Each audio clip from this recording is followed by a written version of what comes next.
살아계신 하나님을 드리는 것이죠. 기도를 드릴 때도 정성을 다해 기도 드리고, 찬양을 드릴 때도 정성을 다해 찬양하고, 설교를 할 때도 정성을 다해 설교를 하면 하나님 기뻐하시고, 또 그러한 곳에 성삼위 하나님께서 함께 하시는 줄로 믿습니다. 오늘 그렇다면 여러분은 얼마만큼 여러분 정성을 다해서 예배를 드리고 계시는지 오늘 여러분의 모습을 점검하셨으면 좋겠습니다. 왜냐하면 그 점검이 너무 중요하기 때문에 그렇습니다. 오늘 우리가 정말로 이 시간이 내 인생을 바꿀 수 있는 축복의 시간이다, 은혜의 시간이다 이렇게 생각하면 이 시간이 그렇게 귀할 수가 없기 때문입니다. 그런 마음가짐으로 우리 모두가 피차 은혜 받으시기를 축원합니다. 우리가 이제 오늘 저녁부터 신령대 부흥회 합니다. 부흥회 기간 동안 우리가 구호처럼 매번 우리가 외치고 있습니다. 아프지 말고 죽지 말고 은혜 받읍시다. 오늘도 그렇게 인사 나누겠습니다. 시작. 아프지 말고 죽지 말고 은혜 받읍시다. 뒤에 사람에게도 시작. 아프지 말고 죽지 말고 은혜 받읍시다. 그렇습니다. 아프지 말고 죽지 말고 은혜 받으시기 바랍니다.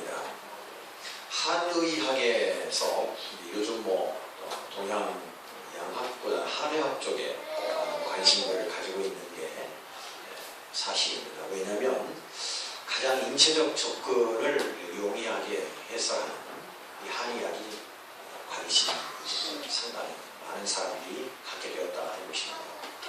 이 한의학에서 사람을 치료할 때에 크게 두 가지를 가장 중요하게 그렇게 여깁니다.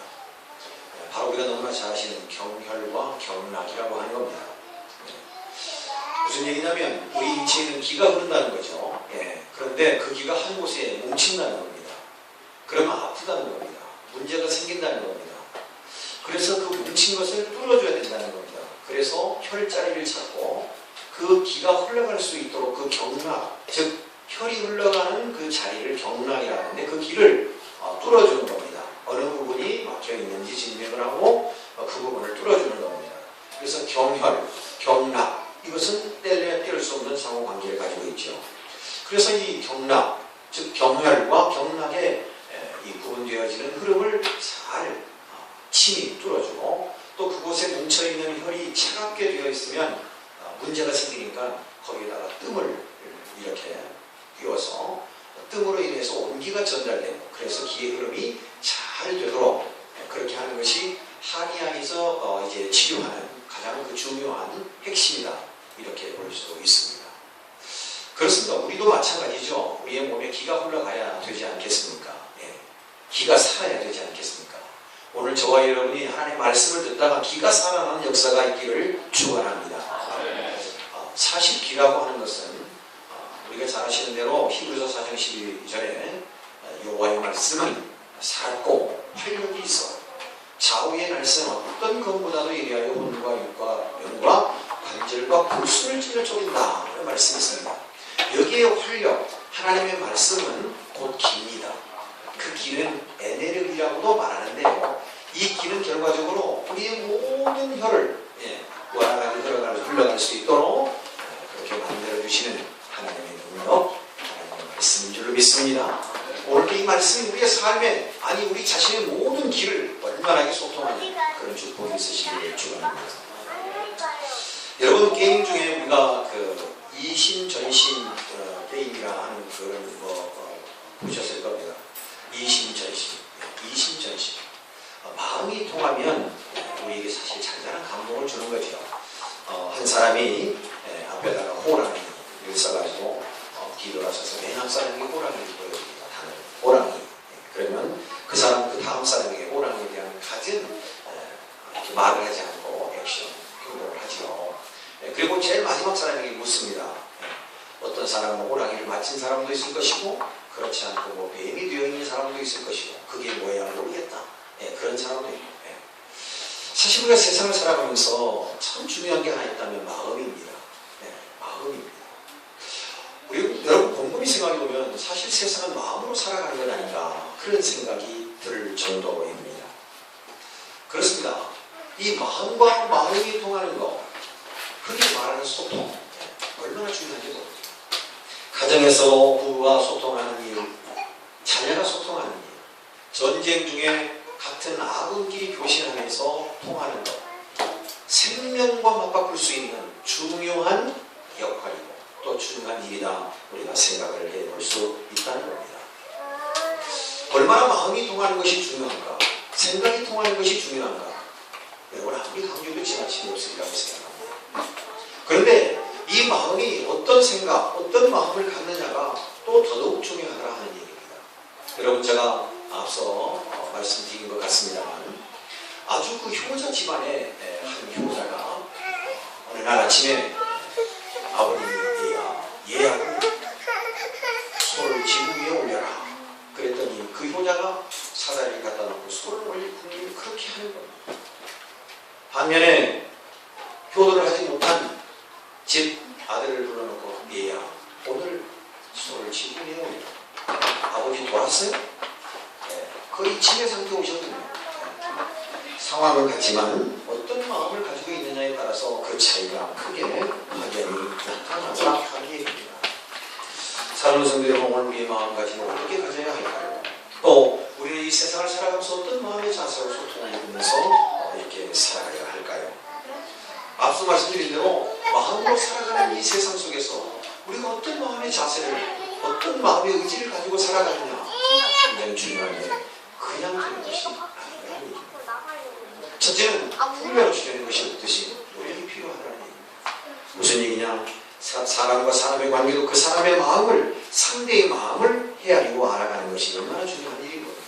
우리의 건강을 위해서도 우리 장기가 필요한 것이 무엇이고 우리 장기가 가져야 할 특징이 무엇인가를 고심하면서 건강을 관리하는 것이 대단히 중요하듯이 오늘 우리가 마음으로 살아가는 세상 속에서 우리의 노력 없이 이루어진 것이 없다라고 하는 겁니다.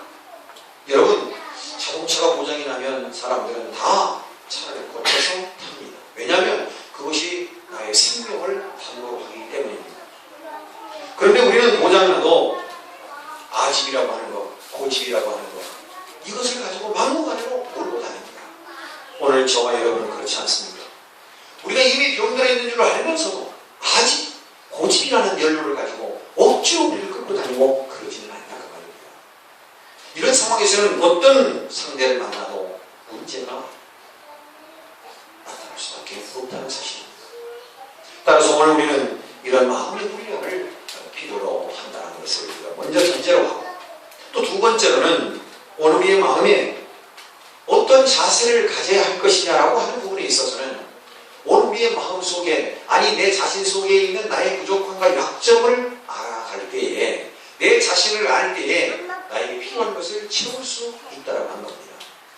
내 자신이 뭐가 필요한지를 모르고 내가 어디가 고장난지를 모르면 수습이 안 됩니다. 치료가 안 됩니다. 기가 어디가 막혔는지를 알아서 경혈자를 정확하게 짚고 경락을 이루어서 침을 놓고 뜸을 놔서 흘러가도록 만드는 것 중요하듯이 오늘 내 자신의 어떤 부분이 내 약점이고 어떤 부분이 내 단점인가를 알아야 그 고쳐가는 거예요. 그걸 모르면 아까 드린 말씀처럼 아직과 고집이 그냥 나를 이끌고 갑니다. 꼭 얼마 머지않아서 꼭 문제가 생깁니다. 꼭 어떤 상황이 빚어지고 만다라고 하는 사실입니다. 사랑하는 성도 여러분, 더더욱 중요한 것은 우리가 노력도 해보고 우리의 마음도 다잡고 우리의 마음의 의지를 우리의 약점과 단점을 다 알았습니다.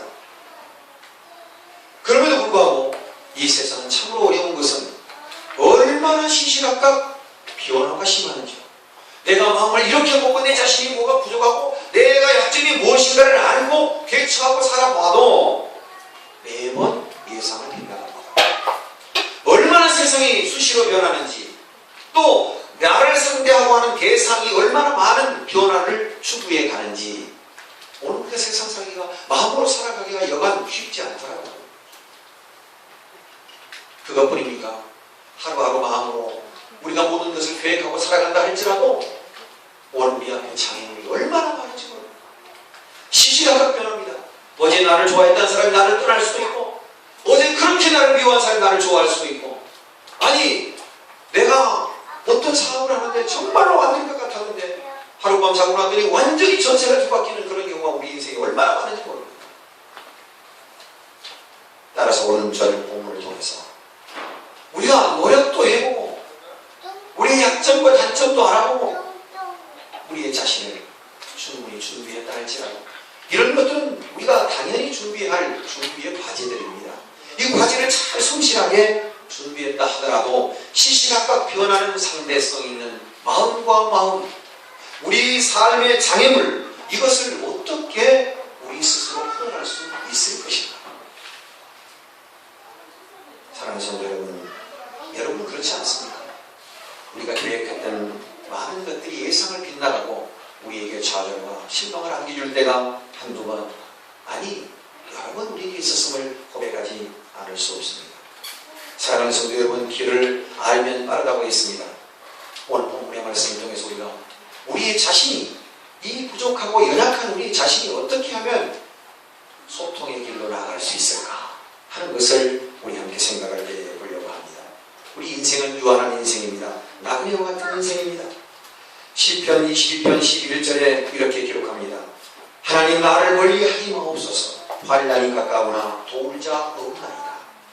시편 146편 3절에 귀인들을 의지하지 말며 도울 힘이 없는 인생도 의지하지 말지니 그랬습니다. 시편 40편 17절에 나는 가난하고 궁핍하오나 주께서는 나를 생각하시오니 주는 나의 도움이시요 나를 건지시는 이시라. 사랑하는 성도 여러분, 이 말씀의 뜻은 뭘까요? 한마디로 얘기하면 인생은 우리에게 도움이 될 수 없다는 것입니다. 우리가 마음으로 우리의 모든 것을 준비하고 철저하게 했다 할지라도 인생을 내 자신이 내 자신을 도울 수 없다는 한계를 성경은 우리에게 그렇게 강하게 설명해주고 있다는 얘기입니다. 반면에 여러분 창세기 28장 15절에 보니까 내가 너와 함께 있어 네가 어디로 가든지 너를 지키며 너를 이끌어 이 땅으로 돌아오게 할지라. 내가 네게 허락한 것을 다 이루기까지 너를 떠나지 아니하리라 하시니라. 야곱에게 하신 말씀입니다. 불안에 떨고 있는 야곱에게 네가 어디로 가든지 내가 너를 도와주겠다. 이사야서 43장 1절입니다. 야곱아 너를 창조하신 여호와께서 지금 말씀하시느니라. 이스라엘아 너를 지으신 이가 말씀하시느니라. 너는 두려워하지 말라. 내가 너를 구속하였고 너를 지명하여 불렀나니 너는 내 것이다. 여기에서 말하는 야곱은 야곱뿐만 아니라 야곱을 지칭하는 이스라엘 전체를 말하고 있습니다. 여러분, 우리가 잘 아시는 대로 야곱의 이름은 사기꾼이었습니다. 그가 베레를 만나고 약복강가에서 하나님을 만난 이후에 그의 이름은 변했습니다. 이스라엘. 그래서 여기서 말하는 야곱이라는 것은 야곱 자신도 되겠지만 더 나아가서 영적인 의미로 이스라엘입니다. 이스라엘. 이스라엘은 오늘 현실적으로 오늘 저와 여러분 모두가 이스라엘인 줄로 믿습니다. 오늘 우리 이스라엘에게 하나님은 말씀하십니다. 도울 힘이 없는 인생도 의지하지 말고 그 어떤 것도 인생을 도울 수가 없는데 하나님만이 너를 도울 수 있는데 나는 너를 지금 도와주겠다는 겁니다. 도와주시겠다는 겁니다. 구속하여 지명하여 불렀나니 이제 너는 네가 아니라 내 것이 되었다라고 주님은 우리에게 말씀하고 계신다는 겁니다. 이사야서 41장 13절 이는 나 여호와 너의 하나님이 내 오른손을 붙들고 내게 이르기를 두려워하지 마라. 내가 너를 도우리라 할 것이니라. 아멘. 한번 따라합시다. 하나님과 통하고 세상과 통하고 나와 통하면 만사형통입니다. 아멘이십니까? 옆 사람이 그렇게 한번 인사해 봅시다. 시작. 하나님과 통하고 세상과 통하고 나와 통하면 만사형통. 할렐루야. 기독교 방송 프로그램입니다. 제가 홍보하려고 하는 건 아니고 너무 좋은 거예요. 너무 좋은 거예요. 단어가. 하나님과 통하고 세상과 통하고 그리고 나와 통하면 만사형통이에요. 진리 같아요. 예. 물론 성경에 이 말씀 저 말씀을 몇 군데를 다 이렇게 합쳐서 만들어낸 그 좋은 프로그램에 아마 캐치프레이즈 같습니다.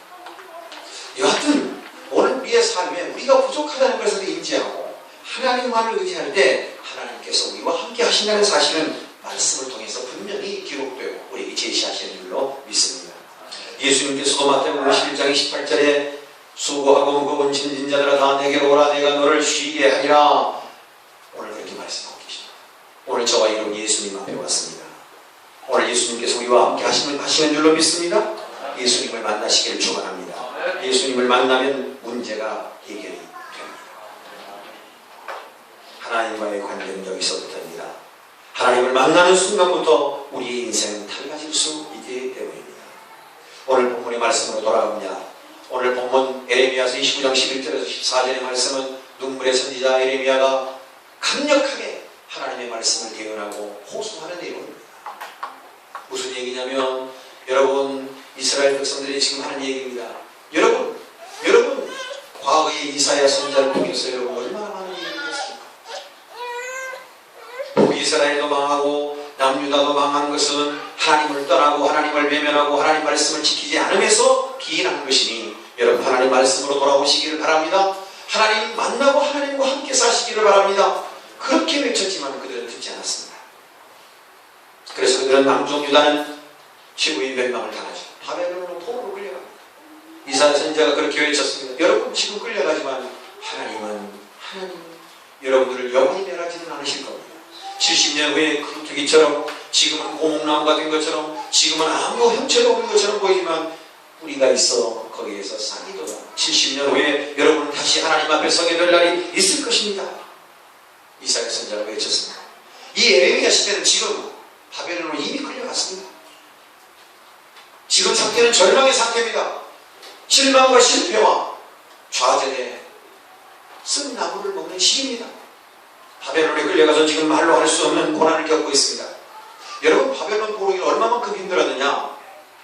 애굽에서 430년 종살이하고는 비교가 안 될 정도로 힘들었다 그랬습니다. 제가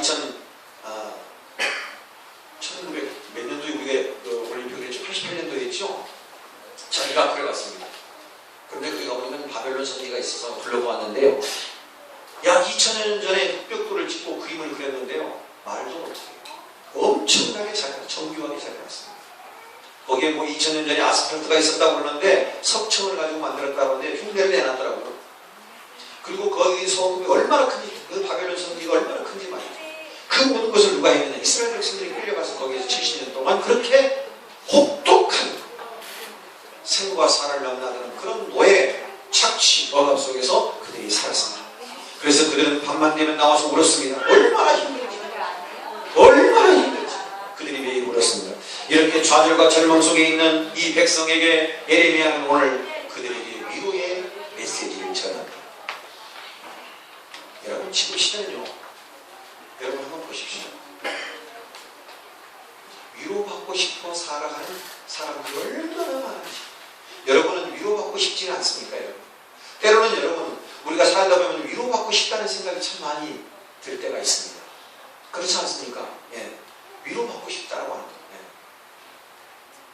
더더욱 세월이 흘러가고 문화가 문명이 발달해 갈수록 이처럼 위로라고 하는 이 단어는 뗄래야 뗄 수 없는 거예요. 모든 상담의 가장 기본이 위로부터 시작되지 않습니까? 이 위로를 받고 싶어 하는 이 이스라엘 백성들에게, 남유다 백성들에게 이 에레미야 선지자는 지금 그들을 위로하기 위해서 이렇게 하나님의 메시지를 전하고 있습니다. 무슨 얘기냐? 하나님은 우리에게 재앙을 주시는 분이 아닙니다. 하나님은 우리에게 매만 주시는 분이 아닙니다. 하나님은 우리에게 엄청난 벌만 주시는 분이 아닙니다. 첫째, 하나님은 우리에게 평안을 주시는 분. 이것이 하나님의 마음입니다. 아니 이스라엘 백성들에게 얘기하는 것이 아니라 오늘 저와 여러분에게, 오늘 이 시간 하나님의 말씀을 듣는 저와 여러분에게 하나님은 이렇게 말씀하고 계십니다. 나는 여러분에게 힘들고 어려운 좌절과 고통과 시련을 주는 하나님이 아니라 오늘 여러분에게 평안을 주는 하나님. 여러분 마음속에 평안이 있으시기를 축원합니다. 세상이 줄 수 없는 평안. 너희는 이 마음을 품으라 그리스도 예수의 마음이니 주님 말씀하셨습니다. 세상이 줄 수 없는 평안을 오늘 우리에게 주시는 줄로 믿습니다. 이 에레미야는 지금 그 얘기를 합니다. 여러분 힘드시죠? 많이 어려우시죠? 위로받고 싶죠? 여러분 하나님 지금 말씀하십니다. 오늘 11절 말씀 한번 읽어볼까요? 시작. 11절 시작. 여호와의 말씀이니라 너희를 향한 나의 생각을 내가 아나니 평안이요 재앙이 아니니라. 아멘.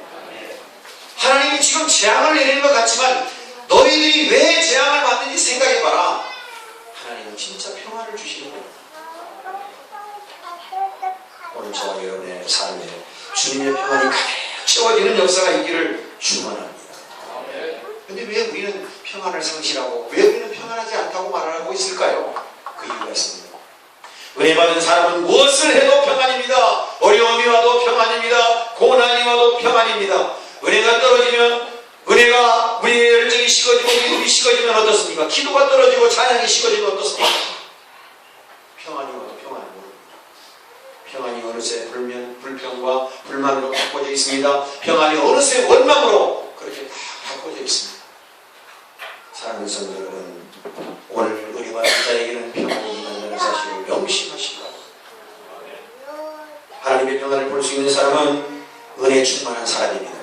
오늘 밤부터 여러분 열심히 뜨겁게 찬양하고 미리 오셔서 기도하시고 성령 은혜의 천국잔치에 여러분 충만한 영적인 풍만한 은혜가 여러분의 영적인 양식이 넘쳐나시기를 축원합니다. 그렇습니다. 주님은 평안의 방법을 설명하고 계십니다. 아무리 하나님께서 그들에게 평안을 주시려고 했지만 그들은 그 방법을 외면했습니다. 그 방법을 외면했습니다. 여러분, 우리가 앞으로 성경을 좀 되돌아가 볼까요? 예레미야서 2장을 보겠습니다. 예레미야서 2장 13절을 보겠습니다. 함께 읽어보십시다. 예레미야서 2장 13절, 거기다 동그라미 놓으시고 한번 읽어보겠습니다. 바로 앞으로 가면 되죠. 예레미야서 2장 13절 12절.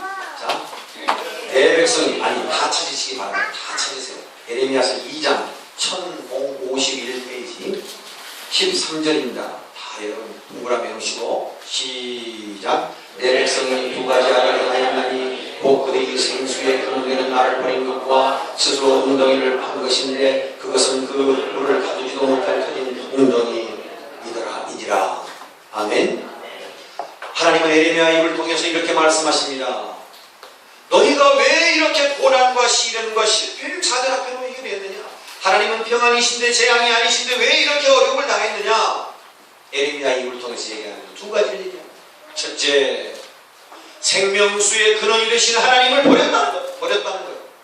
두 번째, 너희들 힘으로 뭔가를 해보려고 웅덩이를 팠다는 겁니다. 웅덩이를. 그런데 하나님이 자세히 보니까 그 웅덩이는 물이 고이지 않는 웅덩이라는 거예요. 은혜가 빠져나가는 웅덩이라는 거예요. 하나님의 복이 빠져나가는 웅덩이라는 거예요. 잘못된 웅덩이를 파고 있다는 거예요. 예레미야 선지자 입을 통해서 하나님, 너희들이 왜 이토록 힘들고 어려운 일을 하느냐? 나는 너희들에게 평안을 주는 하나님인데 왜 이렇게 실패와 좌절과 고난 속에 처해 있느냐는 거예요. 앞서 말씀드린 대로 은혜를 상실했다. 은혜를 상실한 거 뭡니까? 예레미야서 2장 13절에 너희가 나에게 두 가지 악이 있는데 그것이 뭐냐는 거예요. 그것이 생명수의 근원이 되시. 오늘 우리가 사는 것도 죽는 것도 복을 받는 것도 어떠한 것도 하나님께로부터 와야 되는데 그 생명수의 근원 되신 하나님을 외면했다는 거예요. 버렸다는 거예요. 하나님 없이 세상을 산다는 것은 망망대해에 아무런 도구도 없이 작은 돛단배를 하나 띄워놓고 방향조차 목적조차도 없이 항해하는 그런 선박과도 같습니다. 하나님을 붙드시길 바랍니다. 생명수의 근원이 되신 하나님을 붙드셔야 돼요. 이스라엘 백성들은 하나님을 버렸을 뿐만 아니라 자기들의 생각으로 하나님 말고 또 다른 신이 우리에게 복을 줄 수 있다고 생각했습니다. 자기의 판단과 자기의 능력과 자기의 지식과 지혜를 가지면 하나님을 능가할 수 있는 무언가가 있다고 생각했습니다. 그래서 그들은 열심히 우물을 팠습니다. 웅덩이를 계속 팠습니다. 하나님이 보시기에는 어리석게도 그 웅덩이는 우리 보일 수가 없었습니다. 인생이 아무리 축적해놓은 부와 명예, 권력이 그곳에 담길 듯 했으나 자세히 보았더니 담길 수가 없는 웅덩이였습니다. 은혜가 담길 수 없는 웅덩이를 그들은 파고 있었습니다. 이것이 그들에게 하나님 앞에 떠난, 하나님을 떠난 그들의 죄악이었습니다. 바벨론 70년의 혹독한 대가를 치르는 결과였다는 것을 예레미야 선지자를 통해서 말하고 있습니다. 하나님은 평안을 주십니다. 그러나 그 평안을 받아들이지 못할 때 인생이 헛된 꿈을 꾸고 터진 웅덩이를 파고 있을 때 그 웅덩이는 결코 인생을 행복하게 할 수 없다는 것을 깨달아 알게 하신 하나님이신 것을 믿으시길 바랍니다. 사랑하는 성도 여러분, 늘 마시던 생수가 지겨웠을까요? 오늘 우리 하나님 은혜 속에 살아갑니다. 하나님이 주시는 은혜가 지겹습니까? 이 이스라엘 백성들이 늘 마시던 생수가 집이었을까요? 왜 이었을까요? 그들은 스스로 새로운 웅덩이를 파기 시작했고 그 약속에 들어서자 광야의 거친 삶을 인도하셨던 하나님의 은혜와 돌보심의 기억을 다 지워버리고 남들이 믿는 새로운 신에게 또 다른 은혜를 추구했던 것입니다. 하나님의 은혜 외에는 또 다른 은혜는 없습니다. 하나님의 축복 이외에는 또 다른 축복은 결코 없습니다. 믿으시길 바랍니다. 우리가 이 모양 저 모양 흔들려보고 방황하고 새로운 웅덩이를 한다고 해도 그 웅덩이는 결코 우리의 은혜를 잘 보존해 주지 못한다는 것을 믿으시기 바랍니다. 하나님의 말씀보다는 우리를 위하여 새로운 웅덩이를 파는 노력을 해보지만 아무리 봐도 그것은 은혜를 머금지 못하는 터진 웅덩이가 되고 만다는 것을 믿으셨으면 합니다. 따라합시다. 주님 안에 평안이 있습니다. 예수 안에 평안이 있습니다. 그렇습니다. 주님 밖에는 절대 우리에게 평안이 없음을 믿으시기 바랍니다. 하나님은 평안을 주시는 것입니다. 두 번째 12절 말씀을 봅니다. 12절 읽겠습니다. 시작. 너희가 내게 부르짖으며 내게 와서 기도하면 내가 너희들의 기도를 들을 것이요. 할렐루야. 하나님은 기도를 들으시는 분입니다. 하나님은 기도를 들으시는 분입니다. 하나님을 찾고 부르짖으라고 해도 그렇게 살지 못해서 망한 백성들에게 하나님 그 일을 잊지 않고 배우십니다. 무슨 얘기냐? 야, 어려울 때 나를 찾으라. 힘들 때 나를 찾으라. 여러분, 높은 자리에 앉아 계신 분들이 어쩌다가 사석에서 만나서 힘들고 어려울 때 전화 한 번 해 하고 명함 한 장 쓱 주면 그 명함을 어떻게 해요? 아주 잘 보관합니다. 만약에 상황이 어려울 때 한 번 써먹기 위해서. 그래서 여러분 오늘 장차관이나 또 아주 높은 청와대에서 어떤 분이 와가지고 힘들 때 전화 한번 하세요. 그리고 여러분에게 명함 한 장 다른 사람 안 주고 다 그분만 준다면 여러분 어떻습니까? 그 명함을 후기작두에서 나가면서 버립니까? 잘 모셔가지고 집에 가져가서 또 내가 코팅 안 해놓으려고 그래요. 옛날에는 그랬대요. 뭐 청와대 들어가서 사진 한 번 찍으면 말이에요. 교통경찰관이 잡으면 그 사진 보여주고 그랬대요. 그래서 어떤 경찰관은 정신이 제대로 박힌 경찰관은 말이에요. 그거 내밀면 당신은 더 나쁜 사람이라고 벌금을 더 냈대요. 더 물렸대요. 예. 당신 그렇게 사진 찍고 그런 양반이 각하하고 사진 찍은 양반이 어떻게 그렇게 할 수 있냐고. 제대로 된 정신이 제대로 된 경찰관은 돈을 더 물렸대요. 8만 원짜리 12만 원 물리고 막 그랬대. 아니 나 그런 얘기 들었어요. 근데 여러분 보통 다 거기가 보면 높은 위치에 있고 좀 힘 좀 쓸 수 있는 사람이라면 나에게 좀 유익이 되면 어떻게 잘 보관해요.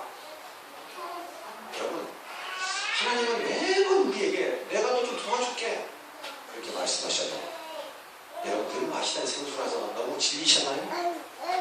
힘었었나요? 하나님 말씀을 듣질 않았어요. 이스라엘 백성들 왜 그랬어요? 부르짖으라 내가 너 도와줄게. 안 부르짖었어요. 다른 곳에 가서 딴짓을 하고 있었어요. 찾았다 할지라도 뭉뚱한 데 찾고 있었어요. 그리고 우리 같으면 화낼 법도 한데 등 돌릴 법도 한데 하나님은 다시 부르십니다. 다시 부르십니다. 야 내가 말했잖아. 나를 찾으라고. 나를 찾아야 문제가 해결되는데 왜 나를 배반한 백성을 다시 부르시는 사랑의 하나님.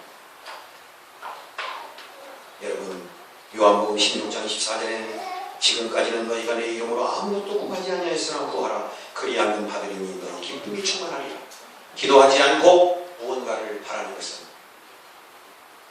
총과 칼 없이 전쟁에 나가는 상관없습니다. 여러분 구하시기를 축원합니다.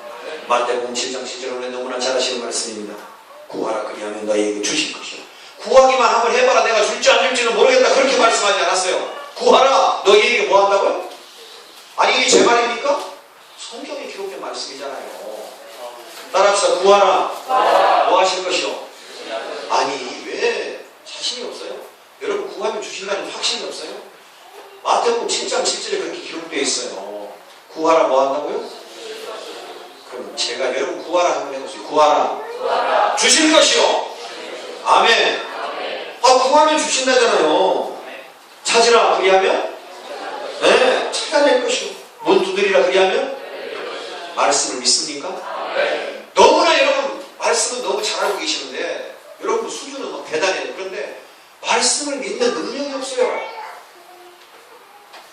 아니 구해라. 준다는데 구하지도 않은 사람은 뭐예요? 내가. 그럼에도 불구하고 하나님은 다시 부릅니다. 다시. 야, 우리말로 속 터져. 그런데도 하나님 다시 불러. 야, 아무개야. 너 왜 날 찾으라고 그랬잖아. 구하라고 그랬잖아. 찾으라고 그랬잖아. 두드리라고 그랬잖아. 왜 하나님 다시 하라고 주님 말씀이십니다. 에베소서 6장 18절에 모든 기도와 간구를 하되 항상 성령 안에서 기도하고 이를 위하여 구하기를 항상 힘쓰며 여러 성도를 위하여 구하라고 했습니다. 구하라고 하셨습니다. 구하는 자에게 하나님 기회를 열어주십니다. 사랑하는 성도 여러분, 기도 자체가 위대하다는 것이 아니라 기도를 들어주시는 그분이 위대한 것입니다. 우리의 기도가 뭐 대단하고 위대하기 때문에 하나님이 들어주시겠다는 것이 아니라 우리가 기도하기만 하면 들어주신다고 하는 그분이 위대하신 겁니다. 아멘이십니까? 하나님께서는 기도하는 자들을 찾으십니다. 하나님을 찾기를 기다리시는 겁니다. 하나님을 찾는 자를 보고 계시는 겁니다. 어떤 환난 가운데서라도 심지어 주의를 보고 있을지라도 하나님 앞에 나와 하나님을 찾으면 하나님은 그 해결 방법을 알려주십니다. 그 문제를 뛰어넘을 수 있는 하나님의 비법을 오늘 우리에게 알려주신다는 사실을 믿으시기 바랍니다. 하나님은 우리에게 평안을 주시는 분입니다. 하나님은 우리의 기도를 들으시기를 원하시는 분입니다. 우리가 기도하기를 간절히 바라시는 하나님이신 줄을 믿으시기 바랍니다. 이것이 하나님이 우리를 향한 생각입니다. 하나님의 생각입니다. 하나님의 생각. 세 번째는 하나님은 우리에게 미래와 희망을 주시는 겁니다. 11절 하반절의 말씀을 보니 거기에 그렇게 기록합니다. 너희에게 미래와 희망을 주는 것입니다. 이것이 하나님의 말씀입니다. 그렇습니다. 오늘 선민 이스라엘 백성들이 범죄하고 잘못을 저질렀을 때 잠시 그들을 채찍으로 때리고 또 고통을 당하게 하기도 하시지만은 그러나 하나님은 결과적으로 희망을 주십니다. 희망을 주십니다. 만약 입에 탄 것만이 복이 되고 입에 쓴 것이 재앙이라고 한다면 만약에 치과 의사를 하시는 부모님이 계시는데 그 부모님의 자녀가 사탕을 입에 물고 살아요. 그러면 사탕 입에 물고 사는 이가 썩습니까? 그런데 치과 의사인 부모가 치과 의사는 아닐지라도 이가 자꾸 썩어서 이렇게 주지 않는데 그렇게 이가 썩는 아이가 사탕을 물고 있으면 그 사탕 뺐어야 합니까? 그냥 내버려 둬야 합니까? 예. 약간 아이가 울음이 있고 약간 고통이 있을지라도 어떻게 해요? 뺐어. 왜 그럴까요? 아이의 미래를 위해서 그렇습니다. 아이의 이가 썩어져 내려가면 안 되기 때문에 이 아이의 미래를 위해서 부모는 반드시 그걸 뺏게 된다는 겁니다. 마찬가지입니다. 사랑하는 성도 여러분, 오늘 우리가 우리의 삶에 쓴맛이 나는 것들이 우리에게 있을 수 있습니다. 그러나 그것이 전부가 아님을 꼭 믿으시기를 바랍니다. 여러분, 한 이런 말 있잖아요. 양약은 고구이나 이어병이요. 그런 말이 있습니다. 양약, 좋은 약은 입에 써요. 고구이나 입에 쓰란 말이에요. 양약은 고구인데 이어병은 굉장히 위험한 거예요. 네. 양약은 고구이나 이어병이요. 네. 여러분, 오늘 우리가 살면서 쓴 것이 될 수 있는 부분들이 참 많이 있습니다. 살을 도려내는 아픔도 있을 수 있고 그렇지 않습니까? 그러나 그것이 전부가 아님을 꼭 믿으시길 바랍니다. 아이에게 사탕을 뺏는 아픔이 있지만 고통이 있지만 그러나 그 아이의 미래를 위해서 그런 것처럼 하나님은 우리의 미래를 위해서 그렇게 요구하실 때가 있다는 사실입니다. 잠언 3장 12절 대저 여호와께서 그 사랑하시는 자를 징계하시기를 마치 아비가 그 기뻐하는 아들을 징계함같이 하시느니라. 히브리서 12장 6절에 주께서 그 사랑하시는 자를 징계하시고 그가 받아들이시는 아들마다 그가 받아들이시는 아들마다 채찍질 하시니라 하였습니다. 욥기서 우리가 잘 아는 고난의 대명사 욥기서 5장 18절에는 하나님은 아프게 하시다가 싸매시며 상하게 하시다가 그의 손으로 고치시나니. 할렐루야. 따라합시다. 하나님은 아프게 하시다가 싸매시며 상하게 하시다가 그의 손으로 고치시나니. 할렐루야.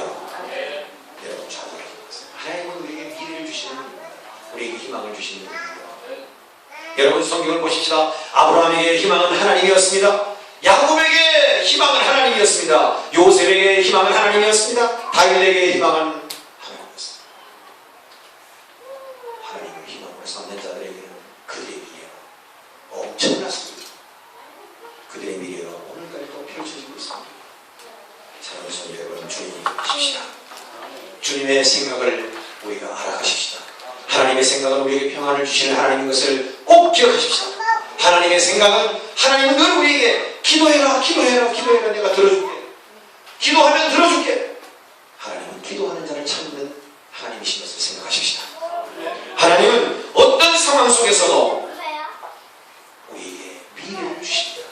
어떤 상황 속에서도 우리에게 희망을 말씀하십니다. 그 하나님을 기억하십시다. 하나님의 마음, 하나님의 생각, 우리를 향하신 뜻이 무엇인지를 깊이 생각하십시다. 하나님은 평안을 주십니다. 하나님은 우리에게 기도하도록 하십니다. 하나님은 어떤 상황 속에서 우리에게 미래를 주시고 희망을 주시는 분이신 것을 잊지 마시기를 주님의 이름으로 축원합니다. 행여나 여러분, 터진 엉덩이를 하지 않기를 바랍니다. 하나님을 외면하지 마시기를 바랍니다.